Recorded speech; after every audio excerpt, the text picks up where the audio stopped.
Hey everyone, it's me, Mitch. I'm one of the pastors here at Suncrest, and you're watching a special edition of Suncrest On Demand, where we are talking about understanding or maybe even misunderstanding the Bible.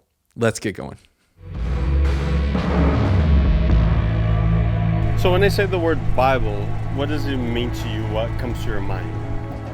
I mean, it's a very well-selling book. I mean, I don't know, it's something that I feel like gets talked about a lot and people reference it a lot without reading it. When I think of Bible, I think there's a lot of things that are really outdated now in the Bible.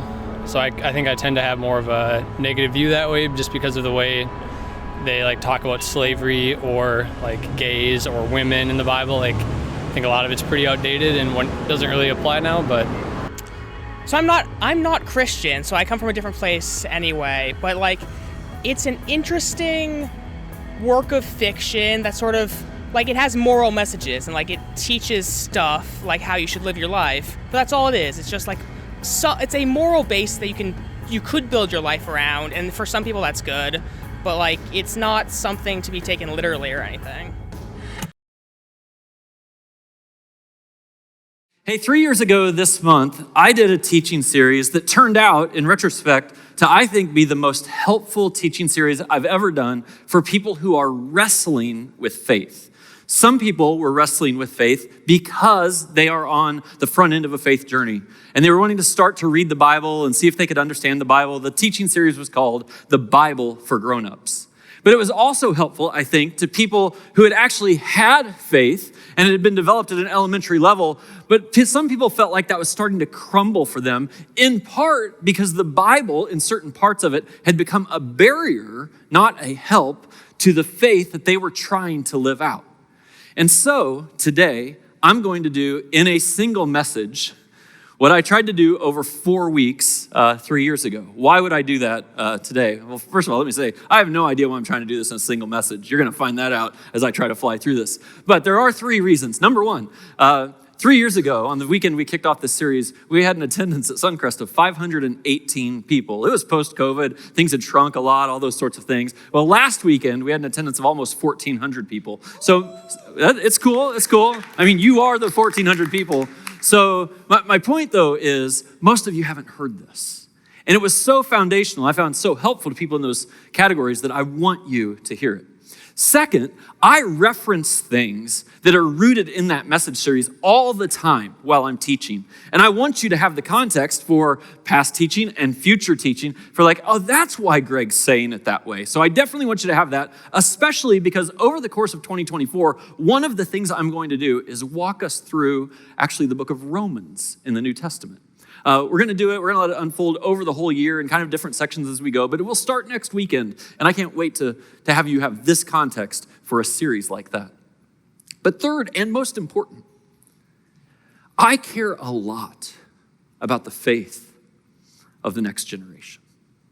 And one of the things I have found in many conversations that I have with people who are younger than me, young adults, high school students, is that in some ways, the Bible itself, or the notion of the Bible, carries more baggage for them when it comes to their faith than it does in helps for them. Now, of course, that's not true in every single case. But too often, I have had conversations with people who are not believers, and the Bible is, I believe, an unnecessary barrier to the faith. So there are lots of reasons and causes for that. I'm going to name 2 of them at the beginning of this message today, and this will kind of help you know where we're going. First, elementary understanding of the Bible can actually create misunderstanding of God. I want to let that sit with you for a minute. If you have an elementary understanding of the Bible, it actually can cause you to have a misunderstanding of God. In many ways, this message is for people who are now adults, but grew up as a child learning the Bible. Or it's possible that this message today is for people who are now adults and came to faith as an adult, but the person teaching you about the Bible learned it at an elementary level and never progressed past it. Listen, you guys just have to think developmentally a little bit. Of course, as you grow older in your faith, as you grow up in your faith, as you grow broader in your mind, you should be able to have a more holistic, sophisticated, beautiful view of almost anything. I believe in teaching the scriptures to children. For 30 years, come this fall, Suncrest has been deeply devoted down those hallways to having kids engage with the scriptures at a level they can understand. That's beautiful. The challenge is, if you were exposed to the scriptures at that level and your understanding of the scriptures never expanded beyond it. We know this in all kinds of subjects. One of the examples I often use is I say, well, if your 5-year-old asks you, where do babies come from? I have a 5-year-old. He's not yet asked me that question. But when he does, I will answer it at an age-appropriate level for a 5-year-old.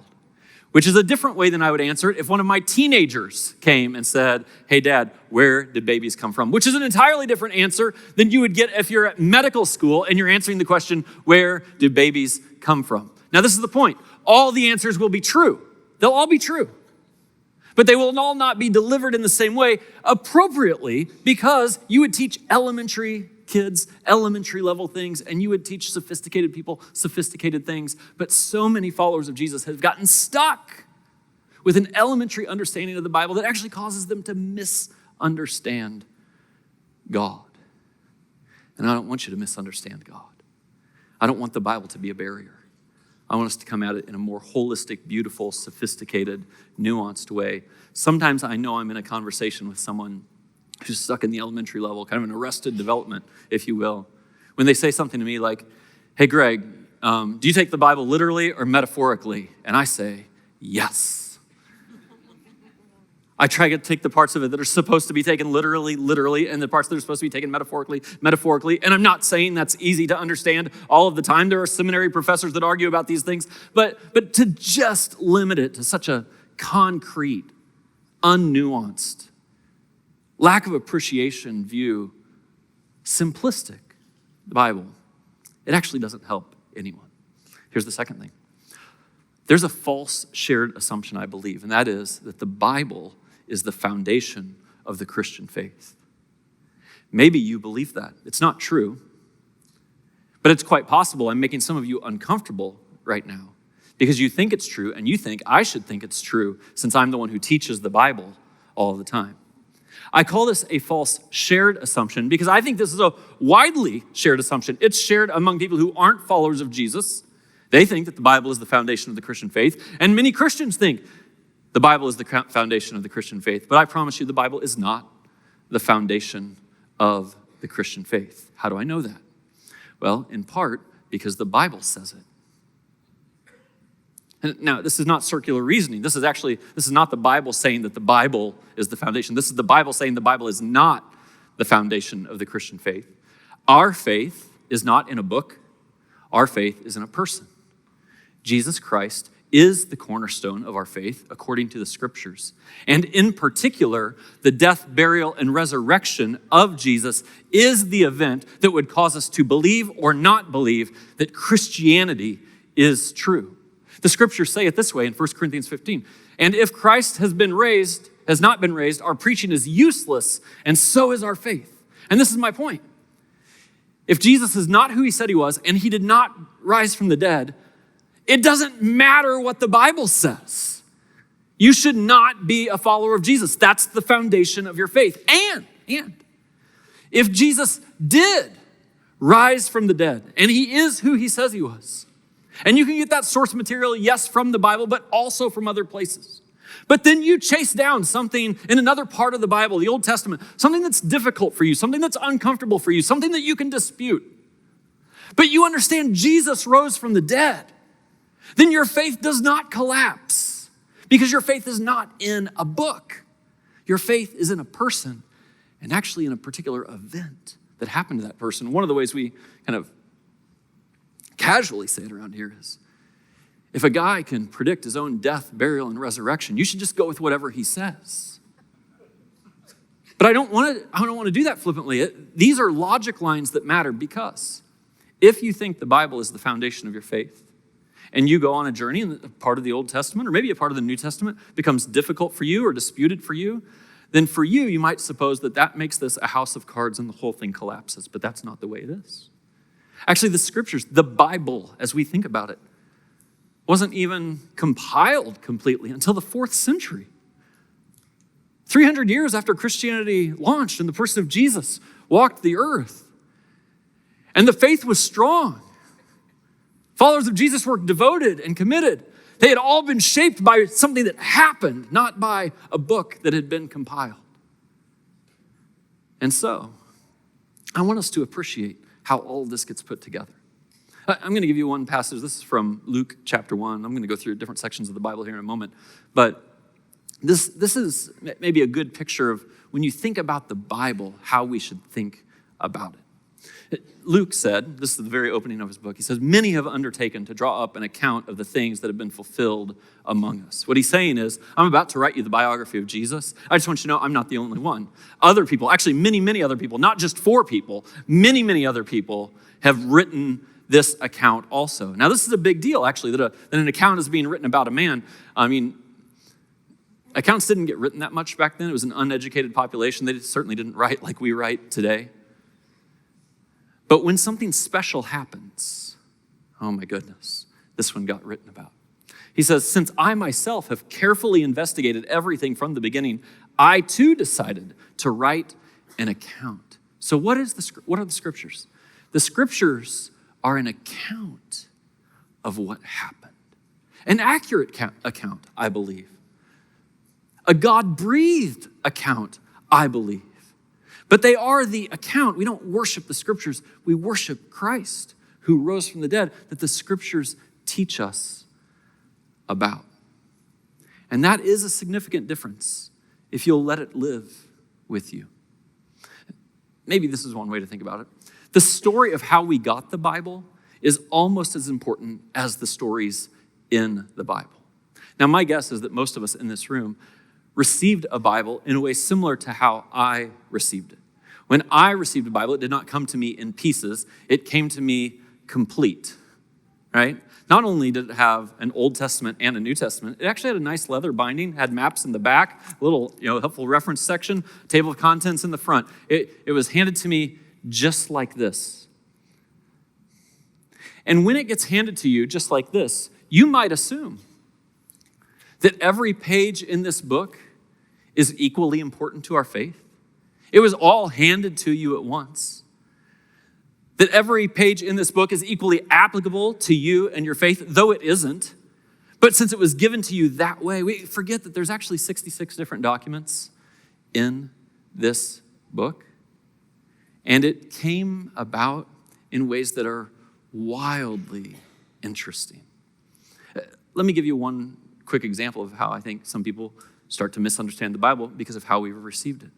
John, when he was writing his biography of Jesus toward the end, says this: Jesus performed many other signs in the presence of his disciples, which are not recorded in this book.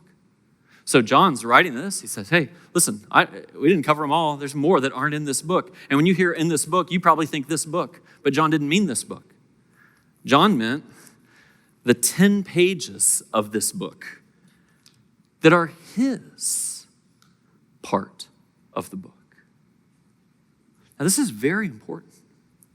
When these guys would start to write down the biography of Jesus, it inspired people. It drew people to this powerful story of who Jesus was. They saw that there was evidence. They saw that people were putting themselves on the line, ready to face their own death because they wanted to get the story of this man told. And there were people, of course, who only received the Gospel of John. That's all they had. And this is the point. If that's all they had, that's all they needed. They could live a life of following Jesus and believing in his resurrection and letting it shape them without any other parts of the Bible. Now, I'm grateful that we have other parts of the Bible.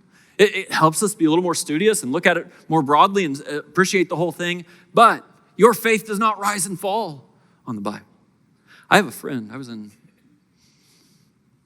college and seminary about 25 years ago, almost 30 years ago. I have a friend I went to school with who devoted his life to translating the scriptures into a language on the other side of the world that had never had the scriptures before. Not only had they never had the scriptures before, they never had a written language before.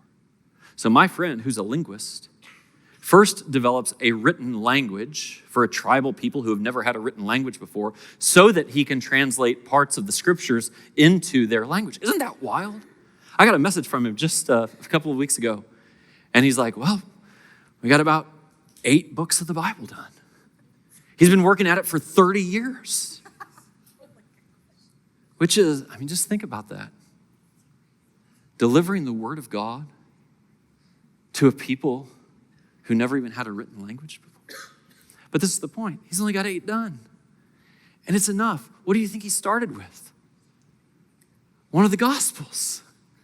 Because it's the story of Jesus that matters most. Now, if we're going to take this beyond our elementary understanding, I think probably the most helpful way for us to think about it is to distinguish 4 sections of the Bible. And this might be the most helpful thing for you as you open up your scriptures and start to think about them. And if you're reading different parts of the Bible, or if you're talking with people about what the Bible means, there are 4 distinct sections of the Bible, and we do not treat them all the same way. So I'm going to give you kind of a graphic visualization while I also show you this in my Bible. So you can think about the whole Bible. That's how we think about this. This is the whole Bible. We should actually start with a section that's really almost in the middle of the Bible. Now, this Bible that I'm holding, which is the one that I use most of the time, is just by page numbers about 1,000 pages long. That's about how long this is. And the section that is the biographies of Jesus, which is Matthew, Mark, Luke, and John, is about 100 of the 1,000 pages. It is the core of the scriptures. Beyond the biographies, there's another 100 pages that is essentially the New Covenant. It is the rest of what we call the New Testament. I'll describe this in just a little bit. It is also about 100 pages in a 1,000-page Bible. The biographies and the writings of the New Covenant are all the things that came to tell us about Jesus and the New Covenant that we have. This is what followers of Jesus are tied to in our lives. It's what we believe in. But there is a prequel, a prologue, a backstory. And many people are interested to say, well, this Jesus is so fascinating. Where did all of that come from? And so you can go back to another section of the Bible that is the origin story. The origin story, get this, out of my 1,000-page Bible, the origin story is Genesis chapter 1 through Genesis chapter 11. It's not even the whole book of Genesis. And that is a grand total of 10 pages in this 1,000-page Bible. And then there is the Old Covenant. The Old Covenant is about 800 pages in this Bible. It is backstory, it is prologue, it is prequel to help us appreciate where Jesus has come from. But as I'll teach in just a moment, the Old Covenant is obsolete. It's not our covenant if you're a follower of Jesus. It is your covenant if you're a follower of Judaism. That's your covenant. And so it is the Word of God. It helps us understand how this all came about, and yet it's actually not to be read in the same way the New Covenant would be. So let me flesh this out just a little bit more for us. These 4 sections, the beginning of the New Testament documents Jesus, his life, his death, and his resurrection. This, of course, is Matthew, Mark, Luke, and John. Matthew was a Jewish man. When you read Matthew's account of Jesus' life, one of the things you'll find is a lot of references to the Old Testament. What was Matthew doing? He was writing to a Jewish audience who was waiting on their Messiah, and so he's connecting all the dots for them. And if you read Matthew that way, you'll appreciate that's why the Jewishness is so important in this, including the opening chapter of Matthew, where they trace his genealogy or his lineage all the way back to Abraham. There's Mark. Mark's a fascinating story. We know, scholars appreciate it, essentially all scholars agree on this, that Mark was the one who wrote down Mark's gospel, but it was being dictated to him by Peter. This is really Peter's picture of events. In Jesus' life, he had 12 disciples, and 3 were at his core, Peter, James, and John. And one of the reasons we trust Mark's gospel so significantly is that we know Peter was his source. And one of the main stories that appears in Mark's gospel is actually the story of Peter denying Christ. Now get this. If you were writing a story and you weren't trying to do an accurate account, as most of us would do, that's the same thing you do on your Instagram page. You're not trying to give an accurate account. You're trying to make yourself look good, right? Peter would not include that, but that's not what's going on. And so we get this credibility. Luke, I just read to you the opening passage of Luke. He goes on a journey. Luke is a doctor, he's a physician, he's a scientist, he's a researcher, and he's going to try to give us an accurate account. It's interesting that after Luke gives us this account of Jesus' life and his teaching and such, that he ends up in the resurrection story of Jesus. And then Luke is actually the one who wrote the book of Acts. And in the early chapters of the book of Acts, it's all centered around Jesus' resurrection. And he actually quotes Peter doing a message right after the resurrection of Jesus, where Peter says, we're all witnesses to this. He's looking around, he's saying, listen, this happened. We're pointing to something that happened. Our faith is in what happened. I'm just writing an account of it. And then there's John. And John, I don't know if you know this, John was one of the 12 apostles, the 12 disciples of Jesus. Judas, after he betrayed Jesus, committed suicide, leaving 11 of them. Out of the 11 remaining apostles, 10 of the 11 died as martyrs for their faith. I'll tell you a little more about the history of the Roman culture in just a moment, but it was not to your advantage to be a follower of Jesus. You were putting your life on the line. John is the one exception to that. And in his old age, as he's actually been arrested and put in exile on an island called Patmos, John documents his version of the story of Jesus. And it's so fascinating that John says, I've written this so that you may believe that Jesus is the Son of God. And this is the whole point. If all you had was John's gospel, it's all you need. That's the biographies. Then, after the biographies, there's the life in the new covenant. This is from Acts all the way to the book of Revelation.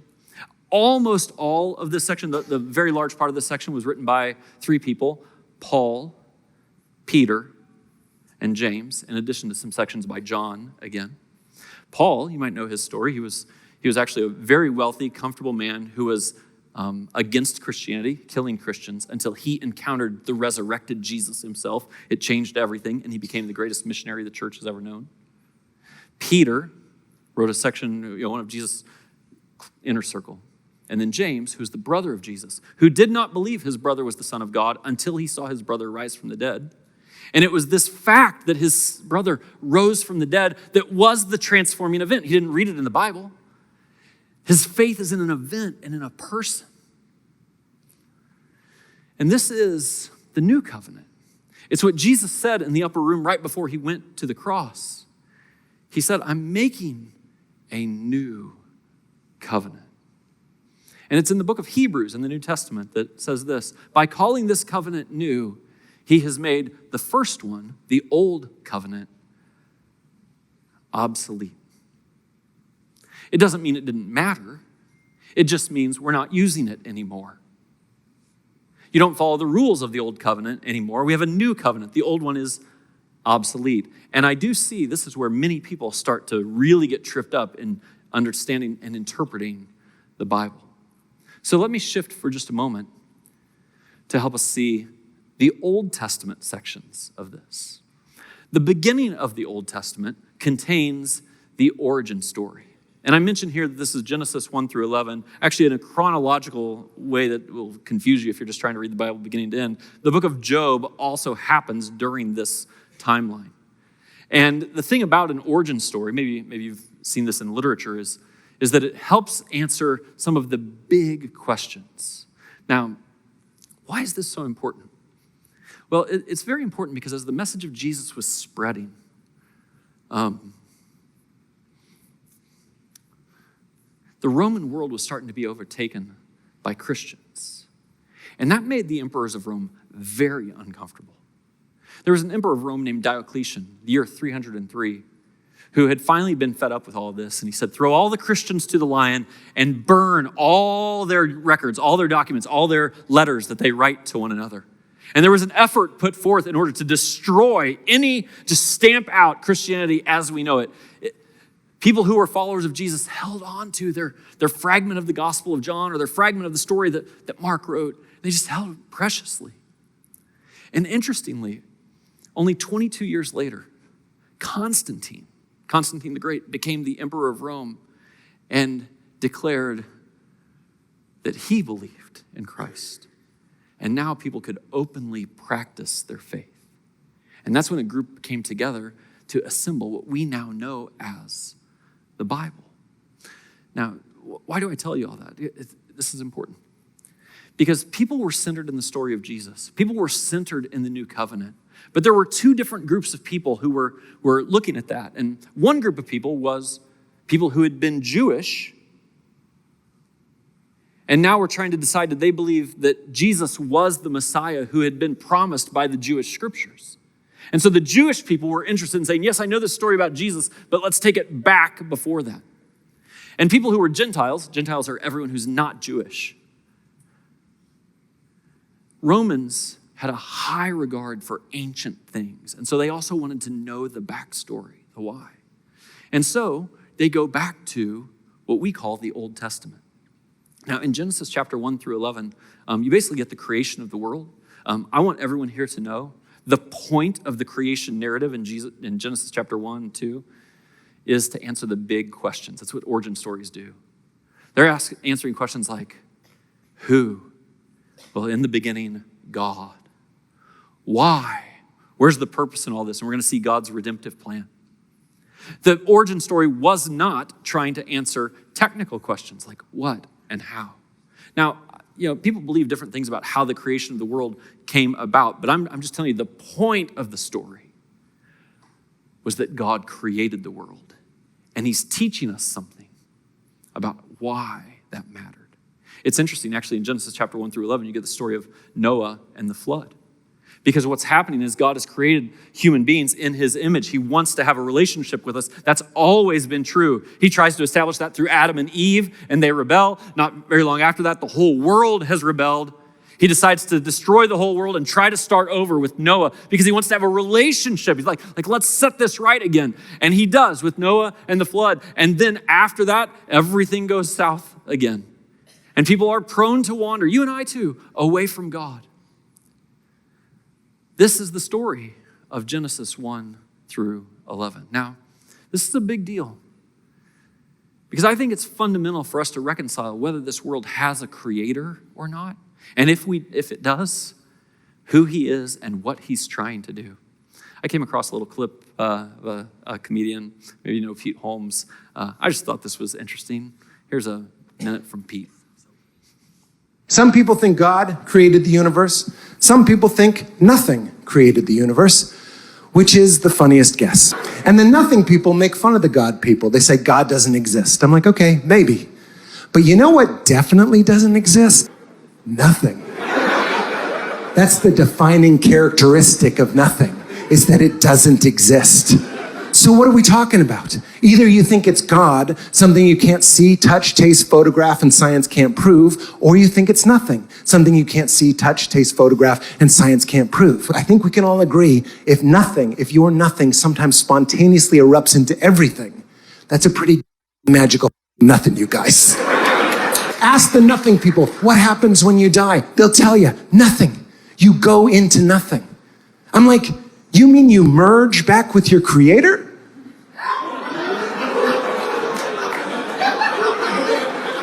That's heaven.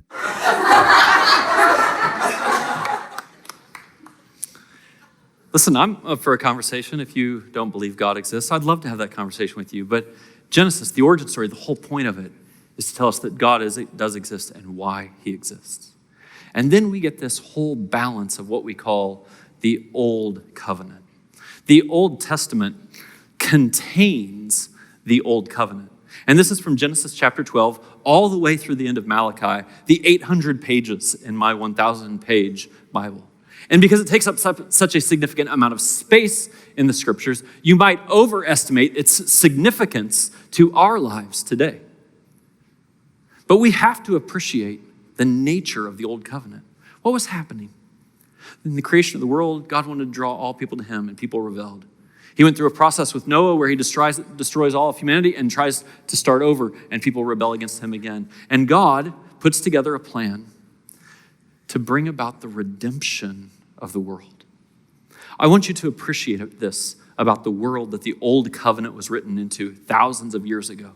That world, the Bible treats it redemptively, sequentially, and it deals with the world really as it was, not as we experience it.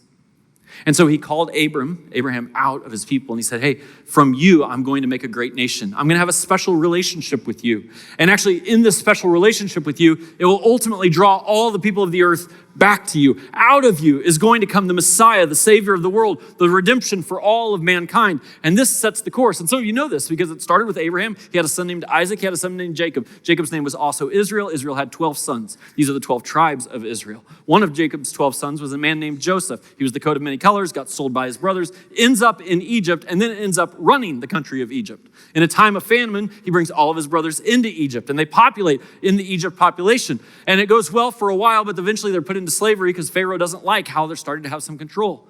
They're in slavery in the nation of Egypt. And then the story of the Exodus, one of the hallmark stories of the Old Testament, happens where God delivers his people and demonstrates to the nations around him that God is faithful and he is going to do his work no matter what's going on. After they make their way through the Red Sea, they end up wandering. Moses ends up on Mount Sinai, and he's given what we call the law of the covenant. It's the 10 commandments. But if you read your scriptures before, you know those 10 commandments are really just the basis for about 613 commands that get laid out. If you've ever tried to start reading the Bible from the beginning, and many people try to start there, it usually goes something like this. Genesis, that's cool. Great stories, love it. Exodus, that's pretty cool too. I mean, a lot of violence, but it's fascinating to understand. Look at what God's doing. Leviticus, ugh. Because all Leviticus is, it's the Levites, that's the priests. Leviticus is just lists of law after law after law after law for that people in that time. You go to Numbers, it's no better. Law after law after law after law. And then you get to a book called Deuteronomy, and Deuteronomy literally means, deutero is second, nomos is law. It's the second giving of the law, so we're gonna go through it all again. And almost nobody makes it past Deuteronomy when they start reading their Bible at the beginning. But this is the point. That was written to a people, not us, in a specific time, not our time, for a specific purpose that is not our purpose. It is valuable, it is of God, it documents the backstory of Jesus coming, but it is not our covenant. And I want you to appreciate that in very significant ways because the laws that were given are not our laws to follow. Now, if a law of the old covenant gets repeated as a law in the new covenant, it is our law. Because our law is the new covenant. And of course, there's a lot of overlap. Many do get repeated. But there are also many laws in the Old Testament that do not get repeated in the new covenant. And we, as followers of Jesus, hear me very clearly, are welcome to not follow the laws that are not part of our covenant. Now, you have to appreciate the world that this was written into. You know, sometimes I hear people talk today and they'll say something flippant like, oh, the world's so horrible today. I mean, we're living in 2024. It's so horrible. Isn't this the worst the world's ever been? And I used to have patience for it. Now I have no patience for it at all. Because usually I'm having that conversation while we're drinking Starbucks next to a swimming pool somewhere. I'm like, trust me, this is not the worst the world has ever been. We're at pretty much the best the world has ever been. Now, that doesn't mean it's always going to stay this way, but let's appreciate what we have because the world that the old covenant was given to was a world that you know nothing about. Have you ever studied the ancient Near East? It was a brutal, awful world. It was a world, if I could just say it like this, where food was scarce. You could die any time in the next week because of hunger. And if you got an injury that meant that you couldn't hunt and you didn't have someone to depend on, it was the end of your life. War was constant. It was constant. You couldn't go to bed at night and not think, we're probably going to be attacked tomorrow. The scriptures say, this phrase, in the spring, when kings go out to war. Listen, most of us have never fought in a war. Never. We've never been in a warlike environment. The people who lived in the old covenant, war was constant. And death was just a minor infection away. They didn't have medicine. They didn't have an understanding as we do now of health and the human body. But what the nation of Israel did have was a covenant with the one who understood. And he would give them many commands. I'm going to give you an example of this in just a moment. And many of the commands that we do not understand today, or we may have trouble with today, made complete sense in their time. And it created a society that was distinct from the neighboring countries of Egypt and Canaan and such. Let me give you an example. In Leviticus chapter 18, there are 19 rules. All of them have to do with sex. All of them. And I know many people just look at that today. I'm an American living in 2024. I'm like, well, there goes God again. Just wants to control your sex life. He's always sticking his nose in the bedroom. I couldn't believe in a God who. By the way, if you're a thinking person, I'm going to ask you to never say the phrase, I couldn't believe in a God who. If you're a feeling person, I get it. You're just not intellectual. That sounded more insulting than I meant for it to sound. But if you're a thinking person, listen, I couldn't believe in a God who. Listen, I believe God is a good and gracious God, a redemptive God who's got our best in mind. But frankly, if he wasn't, that doesn't mean you get to decide whether he's God or not. What do you mean I couldn't believe in a God who, if he's God, whatever he is. And he's greater than we are. So, I didn't have extra time, but I gave you a little extra in that message today. Never mind. Anyway. So there's these, 19 laws in Leviticus 18. These laws will sound personal to you. A lot of them will make sense to you. I'm going to give you just an example here. Here's one of them. No one is to approach any close relative to have sexual relations, which seems perfectly reasonable to me. Right? But this is the point. It didn't seem perfectly reasonable to them. The Egyptians were having sex with their sisters. The Canaanites were having sex with their sisters. And God, who knows all and is trying to draw out a distinct people so as to deliver his redemption to the whole world, gives to these people certain laws that are good for their health, that are good for their well-being. There is no doubt that people who were living under the old covenant and getting these commands from God were looking over at the other nations, and it's like, well, they get to have fun. This doesn't sound fun to us, but this is because this is weird to us today. And they had to trust in a God that they could not see to teach them to do things that would bring the betterment and well-being of this world and ultimately the redemption of all mankind. And they did it. 17 out of the 19 commandments that are in Leviticus 18, everyone in this room would agree with. Most countries have laws related to these kind of things, or at least understandings that we don't behave that way. There are one or two in Leviticus 18 that the modern mind today might want to disagree with. It's an honest reading of Leviticus 18. I'm just asking you to read it in light of its context. The context is, it was written in a time that is not this time. It was written to a people who are not our people. And it was written for a purpose that is distinct from the purpose of the new covenant. I don't say that in any way to diminish it. It is the word of God. But if you handle the old covenant in the same way that you handle the new covenant, you will create chaos you will create misunderstanding of God because of an elementary understanding of the Bible. The mixing and the matching of the Old Testament and the New Testament, the Old Covenant and the New Covenant, I think is disastrous to Christianity. But of course, people do it all the time. Who does it? Sometimes people like me do it. I want to make a point. I can find a verse in the Old Testament that says it. So use it. I promise you, I'm trying to handle the scriptures in a healthy way, but that's not always been true. Who uses it? Parents use it. You got something you don't want your kids to do? You're like, I'm going to find a Bible verse about that. Don't you? I mean, this is how you do it. I know. I'm a parent, okay? And so then I just take some Bible verse, maybe from the Old Covenant, that's actually not for my kids.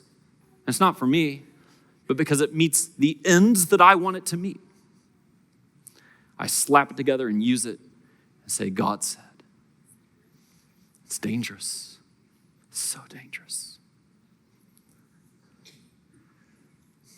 Because an elementary understanding of the Bible, when you're an adult, leads to a misunderstanding of God.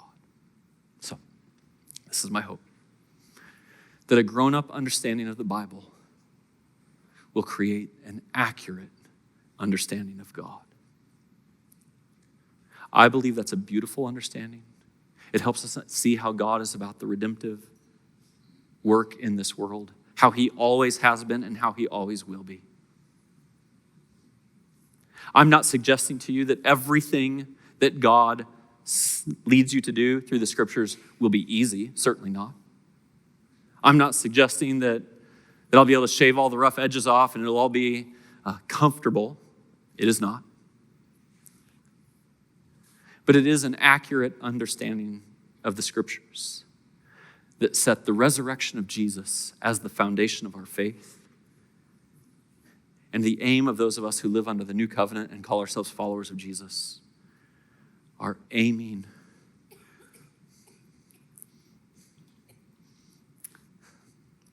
this is what Jesus said.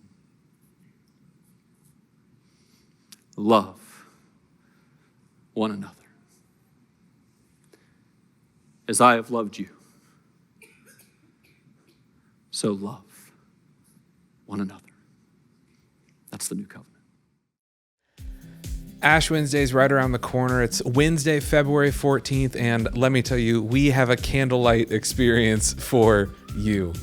Ash Wednesday may be something that you're wondering, going, I don't know what that is. My grandma used to do it. I see fish fries at the VFW, I think, when that happens. Let me tell you, Ash Wednesday is the first Wednesday that kicks off the Lenten season. It's a season where people give things up in order to reflect on their own humility, their own mortality, and maybe even their own faith journey as they look ahead towards the hope of the resurrection of Jesus on Easter. If you're looking for maybe a restart, maybe a kick in the pants of what it looks like to start your faith journey, or maybe even to practice spirituality well, Ash Wednesday and the way we do Ash Wednesday is a great experience. It's self-guided, it's about 15 minutes, it's specifically designed for middle school and up, and I promise you it is a life-changing experience if you're open to it. So you can find more details for that on suncrest.org, and you can keep an eye out for stuff that will be coming for you to experience even virtually to give it a try at home before Wednesday, February 14th.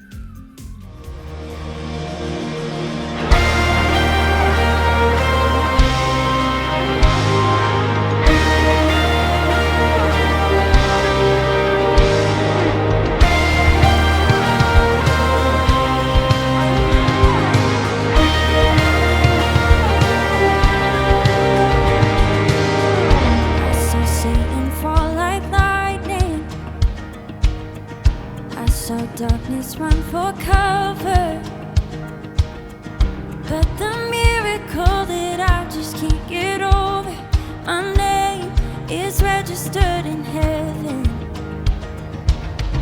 I believe in signs and wonders, I have resurrection power, still the miracle that I just can't get over, my name is registered in heaven.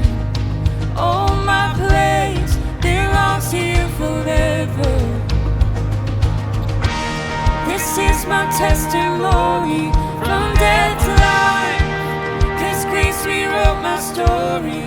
I'll testify by Jesus Christ the righteous. I'll testify. This is my testimony. This is my testimony.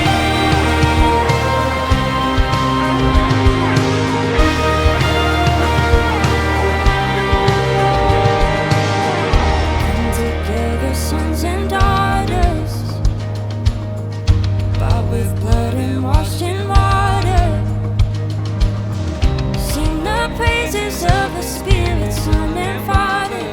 Our God will finish what He started. Oh, our God will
grace rewrote my story. I'll testify, by Jesus Christ the righteous, I'm justified. This is my testimony, oh I'm alive. This is my testimony, from death to life. 'Cause grace rewrote my story.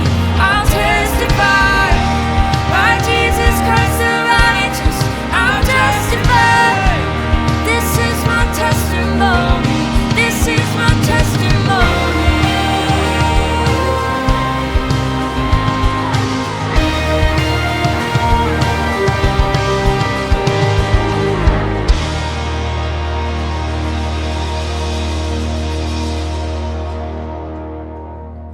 Every week, we pause everything we do, both in person and on demand, to focus on the love of Jesus during a time that's called communion.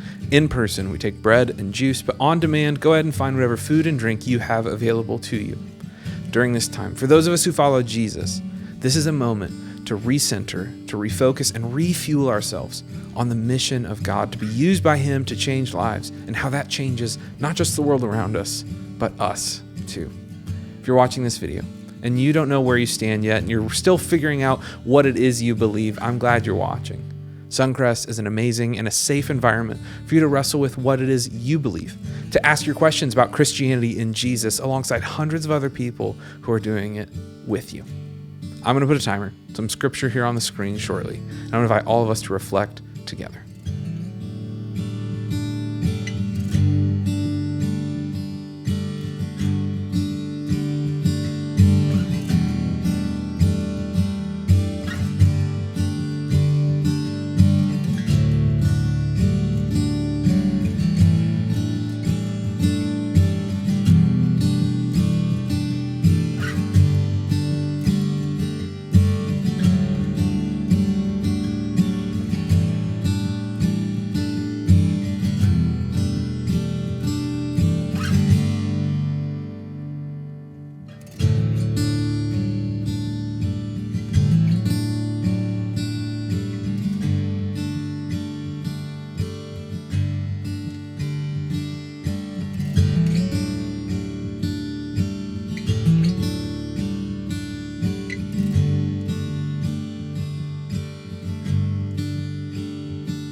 Thanks for tuning in to this episode of Suncrest On Demand. If you liked it, hit that like button. If you know someone needs to hear it, hit the share button. If you want to see more content like this from Suncrest Church, hit subscribe on our YouTube channel.